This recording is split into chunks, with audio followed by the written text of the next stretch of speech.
tous et à tous et bienvenue dans ce nouveau Coffee Time Show. Aujourd'hui, fin du mois d'octobre, ambiance Halloween pour parler de ciné et de séries. Et pour ça, il y a toujours Erwan qui est au débat ciné. Salut Erwan. Bonjour Dim. C'est à toi. Merci. Et nous avons Arthur qui est au point série. Comment tu vas Arthur? Merci, ça va bien, Dim, oui. Mais on commence toujours l'émission par ma chronique, les infos du mois. C'est parti.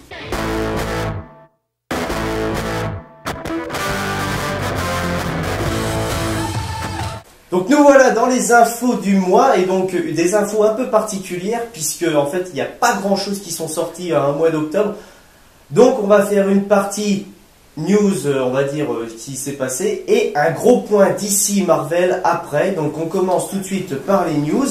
Donc au côté des news, le studio Universal a balancé en fait la première affiche de Fast and Furious 7 et le premier titre qui se nommera Furious 7. Donc l'affiche apparaît sur votre écran et il y a aussi la bannière qui a été annoncée pour la bande-annonce. Au niveau du Hobbit, donc nous passons donc chez le studio Warner, après un florilège d'affiches, de personnages sur Twitter et tout ça, nous avons eu le droit en fait à l'affiche finale du film qui apparaît tout de suite sur votre écran. Et on va passer tout de suite au niveau des séries parce qu'il y a vraiment très peu de choses au niveau du ciné. Et donc pour les séries, on va parler donc des HeroCorp. Donc au niveau des HeroCorp, l'annonce a été faite. La saison 4 va être diffusée au mois de décembre sur France 4. Donc ça c'est intéressant. Ah, c'est bien. Ouais, c'est bien. Voilà. La mini-série Judge Dredd a été lancée sur YouTube. Le lien pour aller voir la série se trouve dans la description de la vidéo. Et MTV commente la saison 1 de Scream. Donc voilà, on en discutait dans la première émission. Ouais. C'est dingue, hein. Et finalement, ils commandent la saison. Donc, Advienne qui pourra. voilà, hein, donc on attendra de voir ça. Plus qu'à temps pour voir ça. C'est ça. C'est ça. C'est inquiétant quand même. Oui. Bon, allez, maintenant, on va pas plus s'attendre. Hein. On va parler des gros trucs qui s'est passé comme ce mois-ci. Hein. Donc, chez DC, on va attaquer chez DC, Warner DC. Donc, alors voilà, donc DC a sorti le planning de ses prochains films. Je vous les énumère chronologiquement qui sortiront. Batman v Superman, Suicide Squad, Lego Batman, Wonder Woman, Justice League Partie 1, The Flash qui sera joué par Ezra Miller, Aquaman, Shazam, Justice League Partie 2, Cyborg et Green Lantern. Voilà, les mecs qui se sont amenés. Tac, on vous balance le tout. Est-ce que tu as cité Cyborg? J'ai pas vu. Oui, Cyborg juste avant Green Lantern. 2020, hein, c'est ça? Oui, voilà. Bon. Parce que ça s'étale jusqu'en 2020. Oui, voilà. Hein, vous avez le temps de mourir. C'est ça. Voilà, bienvenue dans Halloween. Donc voilà, donc ça c'est à peu près ce qui s'est passé pour DC. Donc là, je veux juste un petit peu vos réactions sur ça. Bah, c'est Vite fait. Ouais, bah oui, moi je C'est bien d'annoncer tout ça, oui, déjà. Bah, après, voilà, comme je disais, ils s'y sont pris vachement tôt. Ce que je disais, ils ont tout balancé tout de suite. D'un Quoi. coup, ouais. Déjà, et c'est le problème avec Marvel aussi, on va en parler juste après, c'est qu'ils ont préféré tout balancer tout de suite pour se dire, voilà, on a déjà tout prévu, plutôt que de dire, de laisser la surprise quoi, derrière. C'est dommage. Après, c'est pas totalement mauvais, parce qu'il y a quand même plein de choses qu'on va se mettre à attendre, du coup. C'est clair. On va être patient. Voilà. Mais ouais, non, c'est Ouais, c'est bien. clair. C'est De bien, toute mais façon, pas bien. C'est que de l'attente. Hein. C'est que Ah de bah là, l'attente. c'est que ça. Donc on va passer du côté de chez Marvel Studios. Alors là, Marvel Studios, ils ont tout donné ce mois-ci. Alors là, tout. Hein. La première affiche de Avengers 2. La bande-annonce de Avengers 2. D'ailleurs, bon, elle a été vue plus de 50 millions de fois, mais bon, on vous balance un petit extrait, c'est pour vous. It's the end. The end of the path I started us on. Nothing lasts forever.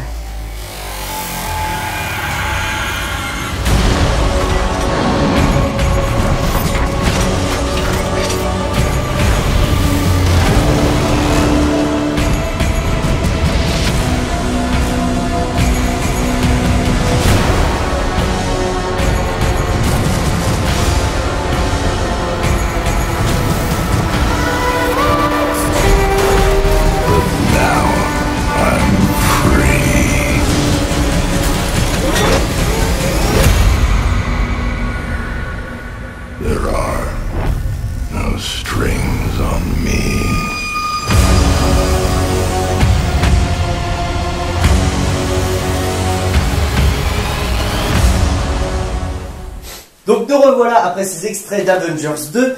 Et donc on va parler donc des nouvelles annonces de Marvel. Et donc ce sont tous les films de la phase 3 qui constitueront cette phase.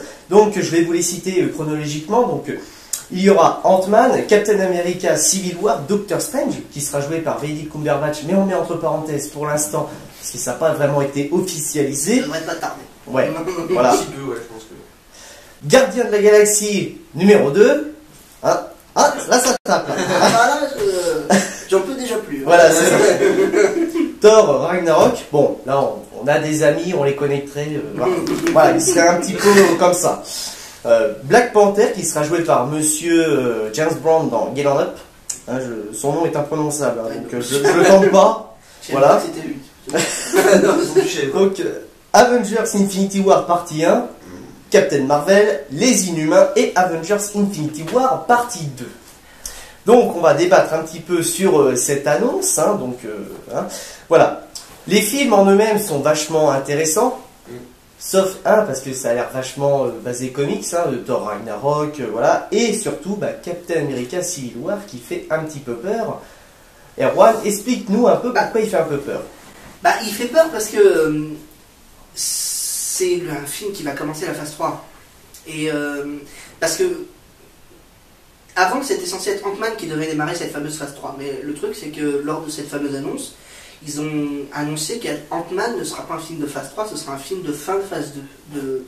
Ce sera la période post Age of Ultron. Ouais, d'accord. Et donc voilà, donc le film qui va commencer cette fameuse phase 3, c'est Captain America Civil War. Avec un titre comme ça, on sait ce qui se passe derrière, quoi. Il est censé y avoir tellement de choses. Et le problème, c'est que à la fin de cette fameuse phase 3, on nous sert Infinity War. Ce qui est très bien, parce que ça fait quand même un bail qu'on attend cette fameuse face-à-face avec Thanos. Mais avec un film qui s'appelle Civil War, on s'attend vraiment à tellement plus. On s'attend à ce que la phase tourne autour de ça, quoi. Mais au final, on se rend compte que Civil War, ça sera un stand-alone. Et c'est dommage, parce que ça fait un peu peur. Ils ont trop gros titres pour ce qui va se passer dans le film. C'est juste Captain America contre Iron Man, c'est juste ça. Mais c'est ça, c'est ça qui S'il avait fait un Avenger Civil War, ça aurait mieux passé. C'est sûr. Qu'un Captain America. Ça serait pas comme pour terminer vraiment tout, ça aurait été génial. Ouais. Ça aurait été vraiment épique. Parce que vu que ils auraient gonflé l'équipe un maximum, ils auraient pu au moins nous donner un truc un peu plus conséquent. Pas aussi conséquent que ce qu'il y a dans les comics, parce qu'à cause des droits, c'est pas possible. Ouais. Mais au moins, ça aurait fait passer la pilule. Mais si juste Captain America 3 s'appelle Captain America Civil War, parce que dedans, Captain America et Iron Man se mettent sur la gueule, c'est dommage, quoi. Ça sera pas mauvais, mais ça sera dommage. On va vraiment s'attendre plus que ça, quoi. C'est bête. C'est dommage. On me fait signe dans mon oreillette invisible que il y a une petite surprise pour vous, c'est tout de suite sur votre écran.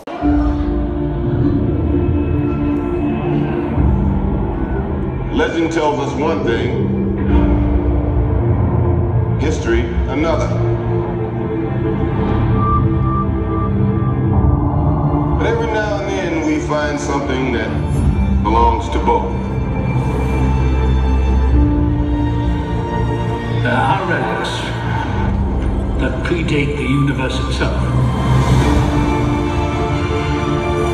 Ancient forces of infinite destruction. You have no idea what you're dealing with. This is beyond you.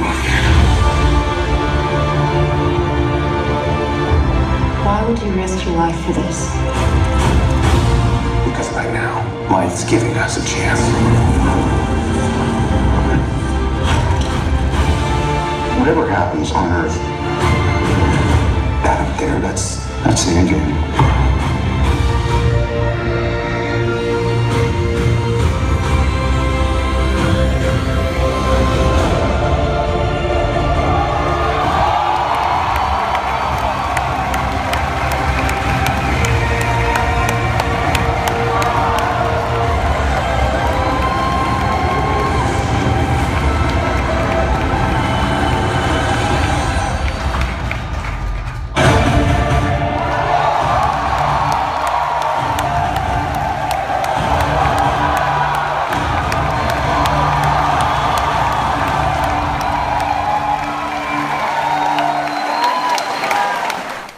Et donc c'est sur ces images d'Avengers 3 que on termine le côté ciné et série, hein, donc ces infos du mois. Et on va tout de suite passer au débat ciné qui est assez chargé ce mois-ci. If you like pina coladas and getting caught in the rain. Nous voilà dans le débat ciné. Erwan, c'est à toi. Eh bien bonjour, je vais essayer de me mêler le cul cette semaine parce que il y avait pas mal de choses à voir ce mois-ci. Alors, déjà je vais commencer par quelque chose, par des trucs qui m'a... Non, c'est vrai. Je vais commencer par parler des choses qui m'ont un peu déçu ce mois-ci. Déjà je vais parler d'Annabelle, parce que on en attendait pas mal après avoir vu The Conjuring, et que au final, eh ben, c'était loin d'être aussi bien que ça, quoi. que ça, c'est dommage parce que ils avaient quelque chose de suffisamment flippant pour faire un bon film, enfin un bon film d'horreur, je parle, et au final, on s'est limite fait chier devant, quoi. Il y a une scène réussie dans tout le film, vraiment une belle scène qui est gâchée. La fin de cette scène est gâchée, c'est dommage. C'est la scène dans le sous-sol et dans l'escalier avec le fameux démon. Elle est super bien foutue, elle met assez bien l'impression, elle est bien filmée. Et le problème, c'est qu'à la fin, un screamer, et c'est l'un des gros problèmes du film, c'est que c'est des screamers tout le temps. C'est chiant, un screamer, c'est chiant, un screamer, c'est chiant, un screamer. Et c'est ce qui m'a dégoûté du film. Donc voilà, et j'ai très moyennement aimé Annabelle. Et l'autre point très décevant de ce mois-ci, tout le monde n'est pas d'accord avec moi, mais je vais vous donner mes arguments. Je n'ai pas aimé Ninja Turtles. Parce que j'ai trouvé que c'était un foutage de gueule complet. Putain. Et bam. Ah ouais, c'est clair. Là, c'est une claque pour moi, parce que moi j'ai bien apprécié le film. Ouais, j'ai bien vu aussi. Et donc c'est vrai, alors là, je t'explique, c'est comme si toi, j'étais comme ça, et puis d'un coup, oh bah merde. Je n'ai pas du tout aimé Ninja Turtles. Peut-être pour des mauvaises raisons, peut-être que je l'ai tout simplement pris de travers, j'en parlais juste avant. C'est peut-être moi qui n'ai pas compris ce qu'il voulait faire derrière ce film, mais non, j'ai trouvé ça sans intérêt. C'est un blockbuster bas de gamme. Les scènes d'action sont pas mal filmées parce que, je d'attaque d'abord ce qui est bien, hein. Les scènes d'action sont pas si mal filmées, en même temps ça m'aurait bien fait chier vu que c'est Michael Bay qui réalise et que... Ah, il produit. Qui produit, pardon, pas pour moi, il produit. Et que bon, le mec, s'il a pas un regard quand même là-dessus, bah, ça aurait été dommage, quoi. Même si elles sont ultra poussives. Ouais, la scène de la montagne, il faut quand même se foutre de la gueule du monde, hein, c'est mon Everest. Ah mais bon, c'est vrai, il y a des scènes comme ça, je suis d'accord. Mais c'est ce genre de scène, on les retrouve dans d'autres films. Fast and Furious 7. Mais c'est ça le problème. Fast and Furious 6. Oui, j'ai déjà vu Fast and Furious 7, mesdames et messieurs. C'est ça le problème. C'est que c'est plein de clichés et ça m'énerve. Ah si. Ah mais attends, dis pas ça, il va te péter la gueule là. Non mais pour moi, c'est pas bien de parler comme ça. Pour moi, non, franchement, pour moi c'était trop plein de clichés, quoi. Le mentor qui est censé, arriver à un accident à un moment, il y est. Le méchant qui tue un de ses sbires, il y est. Méchant qui d'ailleurs n'a aucun charisme, je suis désolé. Il y a même des scènes d'action qui sont prises d'autres films. La scène des containers au début, me dites pas que c'est pas un clin d'œil foiré à Batman Begins dans la première scène en tant que super-héros se passe au milieu des containers. Et la scène finale sur le toit avec la tour qui tombe et tout, me dites pas que c'est pas un clin d'œil foiré, encore une fois, à Amazing Spider-Man 1. C'est la même chose. Un Kawabunga par-ci pour faire plaisir aux fans. Mais c'est ce que je dis, il est foiré. Et il y en a qu'un, et il est foiré. Ça, je suis d'accord avec toi. Il est foiré. Bah, en fait, non, il y en a deux. Il y en a un qui est complètement foiré parce que le mec qui crie le Kawabunga, il est même pas à l'écran. T'entends un Kawabunga.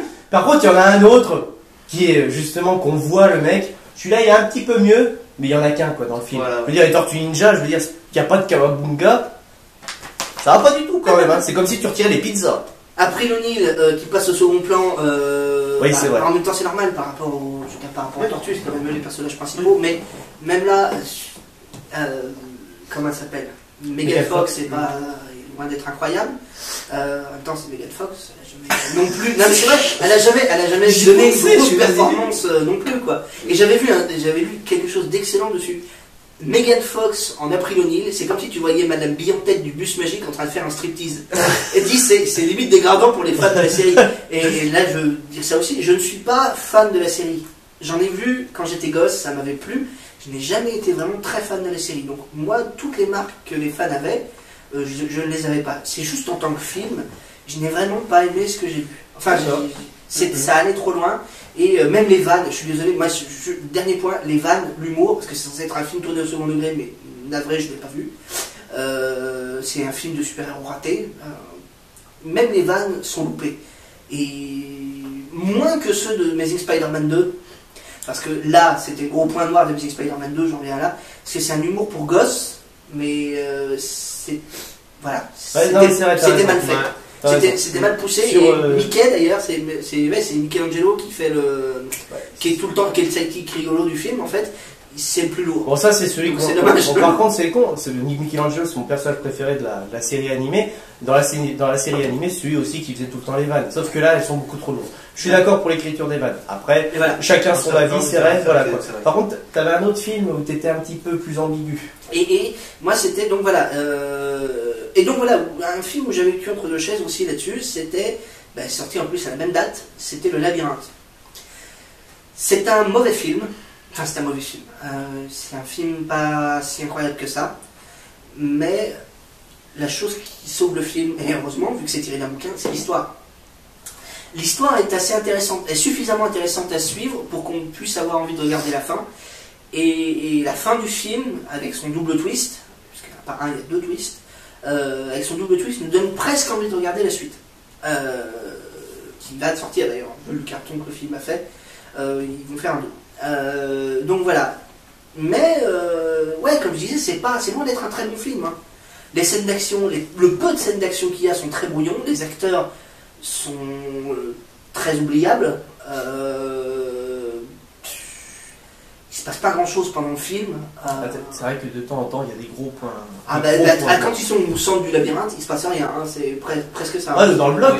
Dans le bloc. Ouais, c'est ça. Il se passe rien. C'est des c'est vrai que le début est bien avancé, le fait avec les métiers, les trucs comme ça, que tu apprends finalement que chacun a un petit peu sa place, genre les blocards, les coureurs, les machins et tout ça. Et c'est vrai qu'après, il se passe pas grand chose pendant tout ça, juste au moment où il y a la grosse révélation, où un petit peu il y a les scènes d'action, la révélation qui te donne, et là par contre, cette partie-là te donne de voir le 2. Voilà. Quand il se passe quelque chose à la fin, enfin bref, c'est vrai que ça relance l'intérêt pour le film, mais c'est dommage parce que c'est les 10 dernières minutes.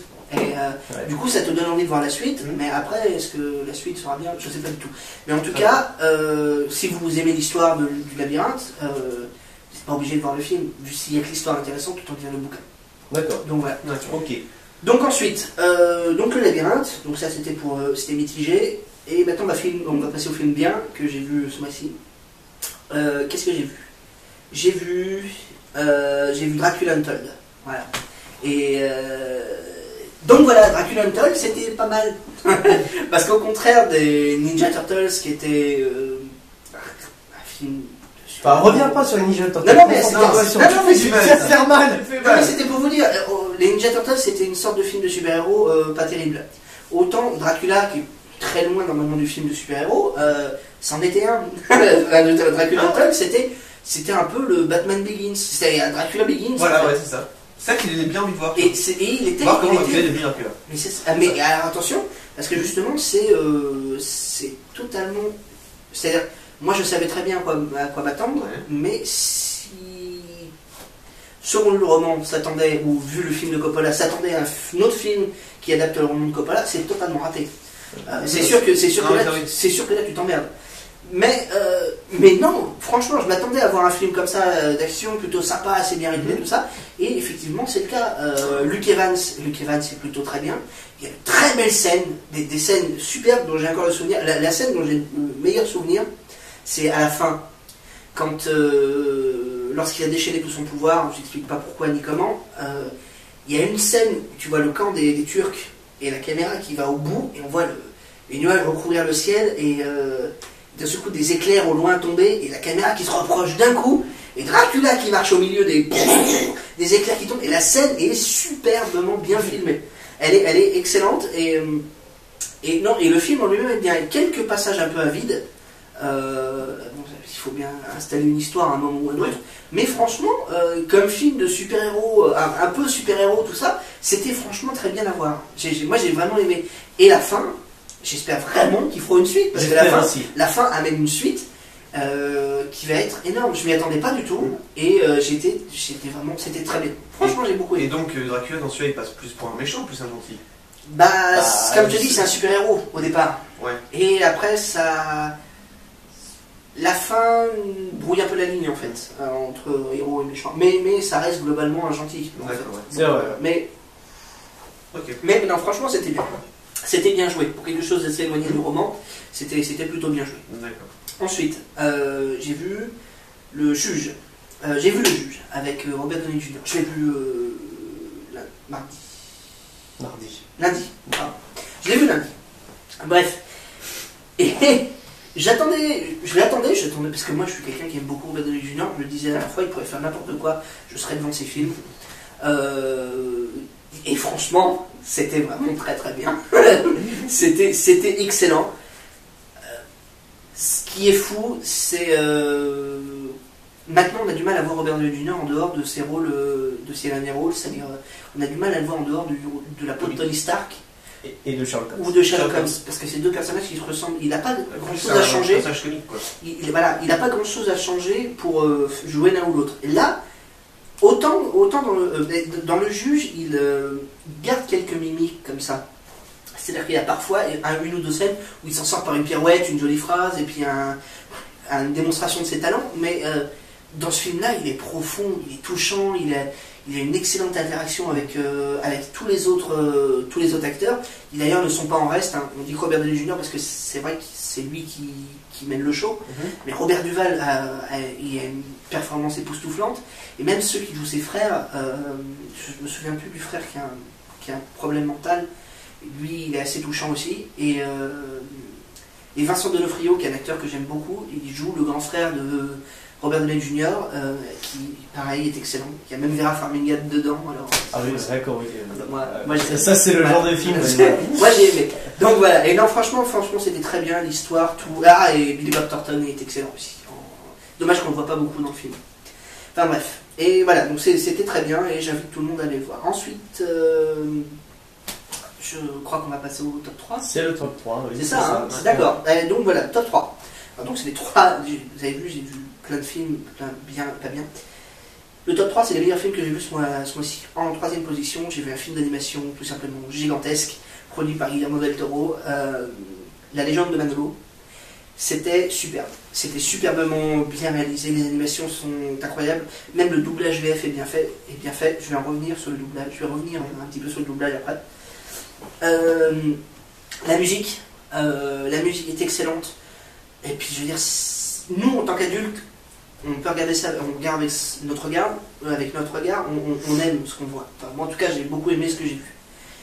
Mais c'est également excellent si vous voulez emmener voir un enfant le voir. Sans déconner. Ouais, ça filme autant adulte pour qu'enfant.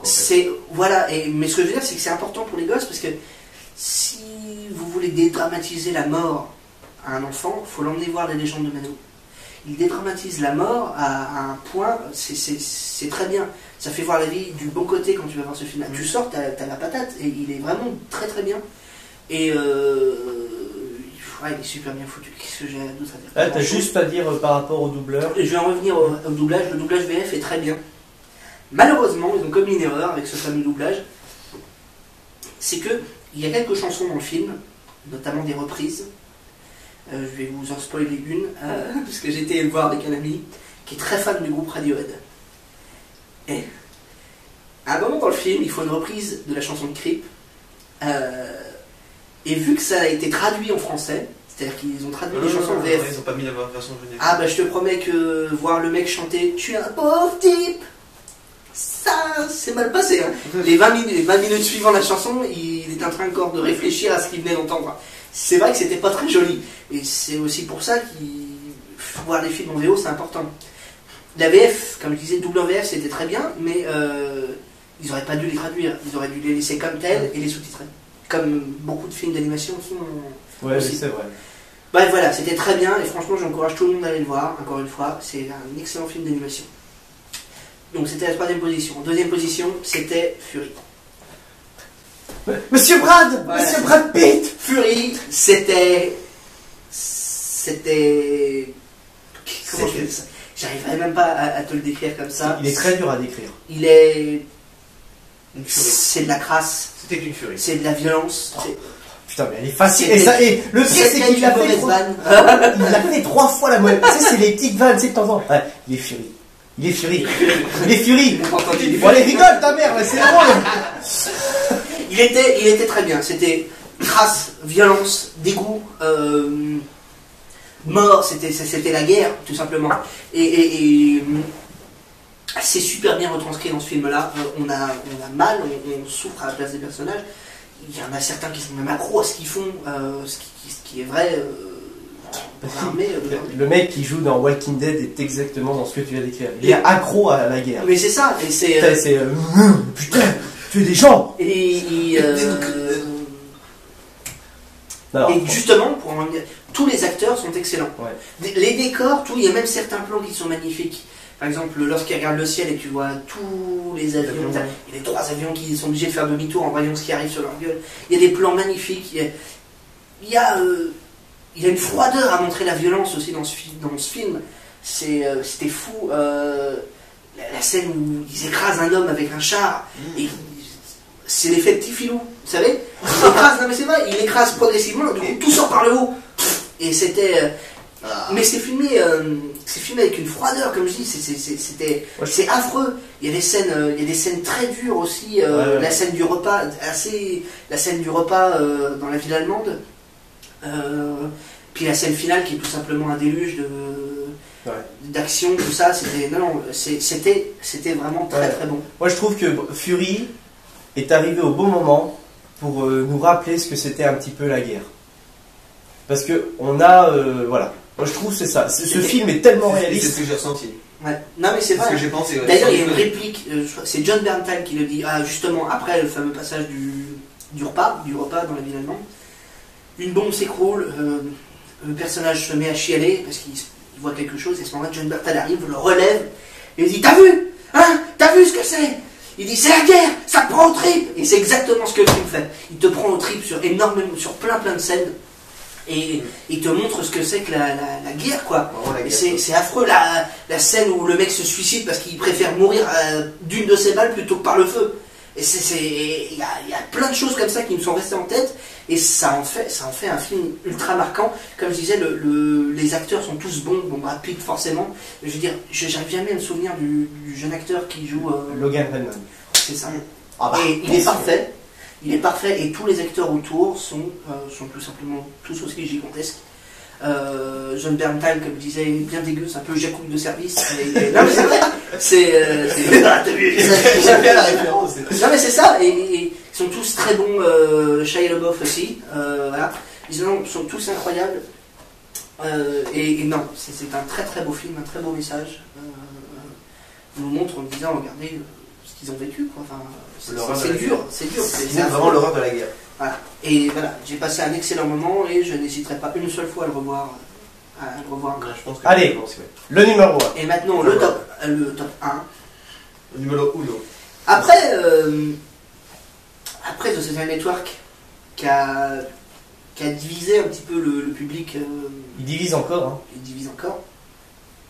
David Fincher est revenu avec un film tout simplement incroyable qui s'appelle Gone Girl. C'est fou parce que la première fois que j'ai entendu Gone Girl, je me suis dit ouais, David Fincher ça va être un bon film, mais après, parce que moi j'ai bien aimé The Social Network. Moi aussi. Je me suis dit ouais, ça va être un bon film et ça, mais voilà, quand j'ai vu la première bande-annonce, je me suis dit ça c'est un truc qu'il va falloir voir. Et effectivement, c'est putain, j'ai peur de vous spoiler quelque chose si je. Non mais quoi. reste très vague parce que c'est vrai pour que ça. C'est justement, de toute façon, je ne peux rester que très vague puisque c'est un film très vague aussi. Je veux dire, c'est ultra mystérieux dès le premier plan où déjà Ben Affleck dit quelque chose d'assez chelou. Le premier plan, donc suivant ça, le premier plan du film, vraiment l'ouverture où il sort sa poubelle, il se retrouve au milieu d'une rue et il y a un mec faisant son jogging ou un truc comme ça, et le plan comme ça, sans musique, sans rien, et juste en bas à gauche, il y a un truc qui s'affiche, c'est marqué la date, je sais pas, le 5 novembre, le matin où, et la phrase se finit pas. Et dès ce moment-là, tu te poses la première question, qu'est-ce qui s'est passé? Et pendant tout le film, enfin, jusqu'à la moitié, tu te dis, mais putain, il s'est passé quoi? Et à chaque... Non mais c'est vrai, hein, plus les minutes passent, plus tu te poses de questions, et plus tu doutes de tous les personnages, et la réalisation est incroyable aussi là-dessus, parce que, putain, mais le montage, il est tourné de façon... il a été monté aussi de façon cyclique, c'est-à-dire que si jamais tu termines le film, eh ben, tu peux très bien le revoir une autre fois après, ça serait une boucle sans fin en fait. Parce que le film se termine comme il commence, et il commence comme il va se terminer. Et c'est... Non, mais c'est vrai, c'est une boucle sans arrêt, et il est vraiment... D'accord. Il est superbe. Ben Affleck, si on doutait encore de son jeu d'acteur, là, franchement... Déjà, si vous doutiez encore après Argo et The Town, c'est vraiment une belle connerie.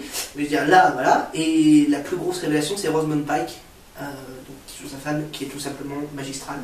Et je suis très content que c'est elle qui ait du rôle, parce qu'apparemment, il y a eu plein d'actrices avant qui ont essayé de la voir, en fait. Et c'est Rosamund Pike qui a été choisie, et elle livre sa meilleure performance, de la meilleure performance de toute sa carrière.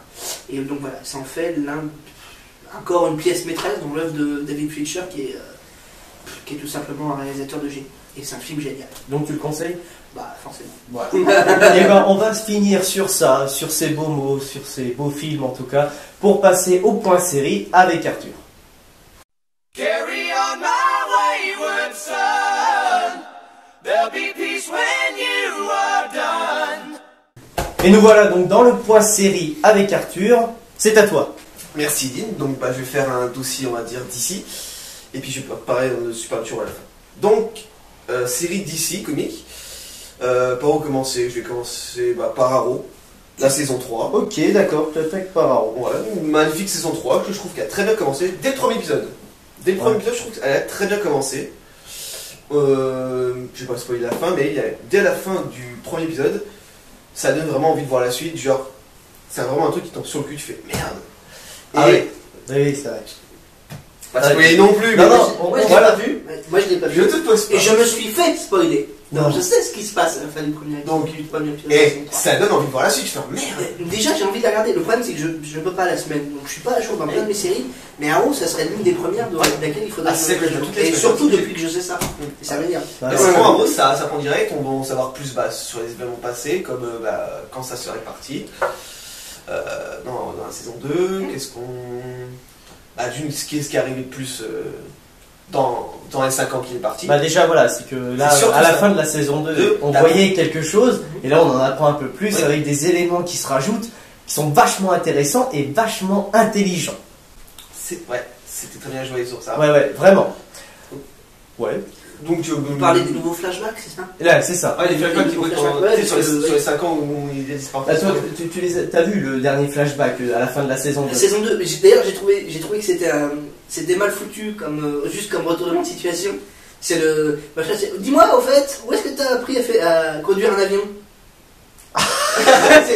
et là tu sens les flashbacks de la saison 3 quoi, donc Ouais, mais ils sont vachement bien foutus. Mais, Vachement intéressants.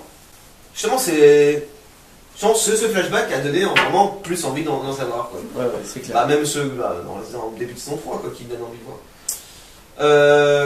Ensuite, on parlait, on va dire, la série jumelée avec Arrow. Ouais, c'est Flash. C'est la spin-off totalement. Ouais. Je te coupe 2 minutes. J'ai les audiences du dernier épisode, donc de l'épisode 4 qui est sorti. vas-y Thierry. Merci beaucoup, merci. Donc, elle a fait 3,37 millions de téléspectateurs sur la chaîne CW, et à son lancement, elle a fait le meilleur score de la chaîne depuis 2003. C'est vrai. Et c'est vrai. Non, vraiment. Ouais, c'est un bon. Et après après le gros carton de l'épisode 1, ils ont décidé de faire une saison complète CW, donc c'est un truc vraiment bien. Bon, vas-y, donc parle de Flash. C'est une bonne série. Flash, j'ai toujours dit, avant qu'elle sorte, avant qu'elle soit même annoncée, quand j'ai vu la première saison d'Arrow, je fais, c'est sympa de genre, on parle avec un pote, autre super-héros, en Flash série. Je fais, Flash serait intéressant, ça ferait genre, comme ça un mec de la police scientifique. Je fais, ça peut être intéressant, mélange entre police scientifique et super-héros. Je fais, ça peut être hyper intéressant. Et puis, quand ça a été annoncé, j'étais heureux comme tout. Et j'étais Un génie. j'étais content dans la saison 2 quand on voit Barry Allen, qu'après qu'il y a officialisé qu'il y avait une saison, une série Flash. Et j'adore Flash, j'ai rien à dire, je suis content, mais ça me fait penser à la série, une vieille série, Smallville. J'ai envie de te péter la gueule. Non, Sur le fait, je suis d'accord avec toi sur les... parles au début de... sur le fait que... Ah, je vais spoiler un peu, bon, dans Smallville, en fait, vous savez, il y avait genre une chute de météorites, et voilà, il y a eu plein de méta-humains, des super pouvoirs. Flash, c'est à peu près la même. Premier épisode, il arrive un truc, et bizarrement, dans l'épisode d'après, t'apprends qu'il y a un méchant par-ci, un méchant par-ça, justement, à cause de ça. Justement, bon, là ça m'a fait penser à ça. Je vais parler un petit peu sur Flash, donc je suis d'accord avec toi, seulement sur les 3 premiers épisodes. Oui, parce que le dernier, oui. Le dernier, s'ils continuent la saison avec cette formule, ils ont trouvé leur formule comme Arrow. Et l'épisode était magique. C'est extraordinaire. Le dernier épisode avec Captain Cole. Bah, c'est pas je m'en fous, Captain Cole, il a été annoncé et tout ça. Le dernier épisode avec Captain Cole est extraordinaire. J'ai adoré. Et la fin de l'épisode déboîte sa mère. Désolé pour le langage. J'adore l'acteur que je n'arrive jamais à prononcer avec son. Michael Scofield. Merci. Voilà, c'est ça. Ça part à Je vais pas le dire sinon on va se foutre de ma gueule. One-fourth Miller. Mr. Miller. Bref, et lui, je l'ai vraiment adoré en Captain Cole. Et. Ah, j'ai bien kiffé aussi dans le premier épisode où tu vois Arrow. Ah oui, Le Green Arrow, j'ai bien kiffé. Ouais, mais non, ça tu l'avais vu ça dans le pilote. Non, mais ça c'est sûr. Et normalement, si t'as aimé ça, tu vas normalement aimer la moitié de la série. Ouais, non, la moitié, tu vois l'épisode 8. Et j'ai bien aimé. Je sais pas si t'as remarqué. T'as joué dans Arrow et Flash. Bah oui, je suis à jour, oui. Donc t'as remarqué que dans le dernier épisode, tu vois Felicity dans Arrow, dans Flash. Et je trouve justement ils ont jumelé avec Arrow. Ça fait que ça. Quand elle est, oui, vas-y. Quand elle est dans Flash, justement, elle est pas dans c'est que vraiment les séries s'entrecroisent et s'entrecroisent. C'est vraiment des séries jumelées comme ça. Au niveau temporel. Au niveau temporel et au niveau des personnages. Justement, ils ont bien jumelé les deux séries. séries. C'est intelligent. Ouais. Vraiment. C'est vraiment là, tu sens que l'intérêt de la c'est ça qui donne envie de voir. Si tu as envie de regarder une série ou l'autre, ça donne envie de voir en fait les deux. Ouais. Et en fait, t'as l'impression que, en un sens, tu loupes une partie de l'histoire. Oui, quand même. c'est vrai. Si tu regardes pas les deux. Ouais. Les comics font ça. Avec les tie-in dans les comics. C'est-à-dire que si tu lis un gros crossover, et ben généralement il a des répercussions dans les autres en fait. Ouais. C'est-à-dire que si tu lis le crossover, ben, tu as l'impression de louper une partie de l'histoire de certains personnages qui continuent de leur côté dans des morceaux de l'histoire des autres. Ouais. Donc c'est plutôt bien en plus. Ouais, donc, c'est suivre le format comics en plus. Oh. Donc ouais, il faut que je me mette à jour. Donc Flash, Voilà. Sur Flash, on a fini. Ouais. Constantine. Voilà, Constantine sur NBC, la chaîne NBC. C'est déjà un héros que j'adore, Constantine. J'ai les audiences. Et moi j'ai vu, donc ça vous peut en parler. J'ai les audiences donc, du premier épisode sur NBC. Donc la chaîne est plutôt contente puisqu'elle a réalisé 4,9 millions de téléspectateurs en deuxième partie de soirée à 22h. Ah ouais, donc ouais, c'est pas mal. Deuxième partie de soirée. Bon, par contre, c'est vrai qu'on n'en a pas parlé, je reviens juste à The Flash. Ouais. The Flash a une mauvaise position comme Marvel Agent of S.H.I.E.L.D. Il est en face de NCIS, l'original. Ah ouais. Alors, je vous balance les audiences NCIS, vous me croyez ou non 17 millions de téléspectateurs, mon gars, pour NCIS. Et pour Marvel Agent of S.H.I.E.L.D. Et pour NCIS New Orleans, donc qui est en face de Marvel Agent of S.H.I.E.L.D., 15 millions de téléspectateurs. Ah, elle est plus matée que celle originale. Non, elle est moins matée. Ouais, 17. C'était 17. 17 l'original. Excuse-moi, j'ai pris 10. Non. 17, d'accord, oui, ok. Les 15 millions. Ah, ça s'équivaut, putain. C'est ouf. 19. C'est ouf. Les audiences d'NCIS aux États-Unis. Surtout l'original, quoi, ils sont à la 12e saison. 12e saison. Attends qu'il y ait c'est bon. Ah, mais c'est ouf. Bon, on reprend sur Constantine. C'est un héros que j'adore, qui a un bon début, si j'attends la suite avec impatience. Et il y a quelques petits trucs faut dire, faut pas regarder les films. Si les gens ils vont voir ce propre film avec Keanu Reeves, ça n'a aucun rapport. Bah, déjà, la gueule de Constantine, la vraie gueule de comics. Le seul truc bête, je pense que c'est peut-être par contre la chaîne qui n'a pas voulu, c'est que tu ne le verras jamais qu'une clope. Si. Une fois, ouais, mais une fois. Non, il a été officialisé.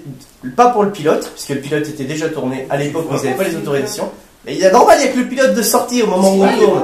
Dis dans le pilote, il est pas- Et là, sur tout le reste de la saison, donc comme on avait dit avec ça marche. Erwan, on avait peur de ça. Ouais. 13 épisodes.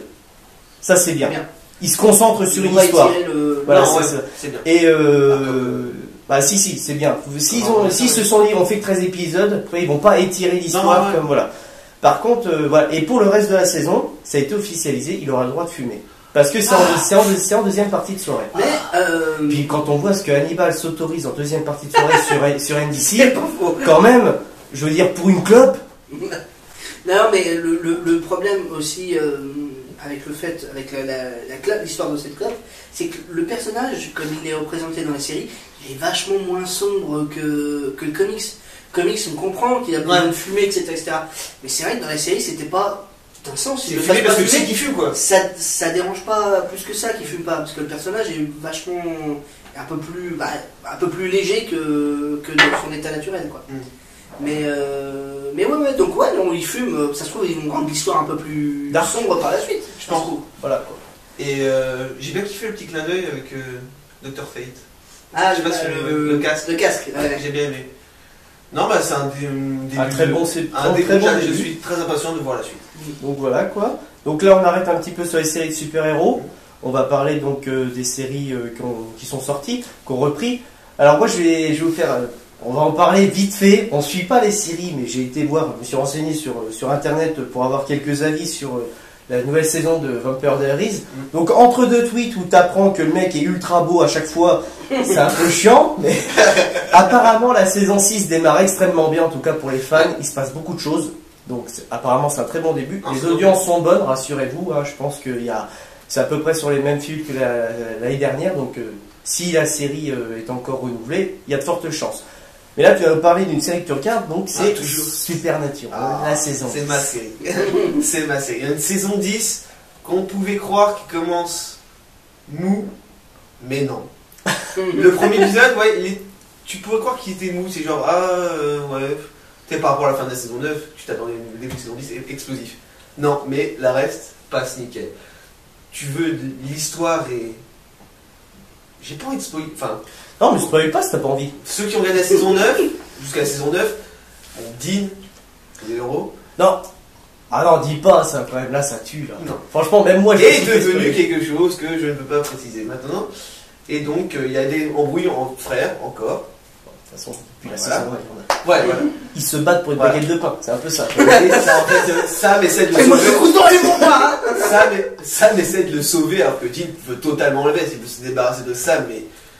Et c'est ça que tu vois l'amour fraternel entre frères, parce que même lui, Dean veut limite le tuer, donc pour dire à quel point.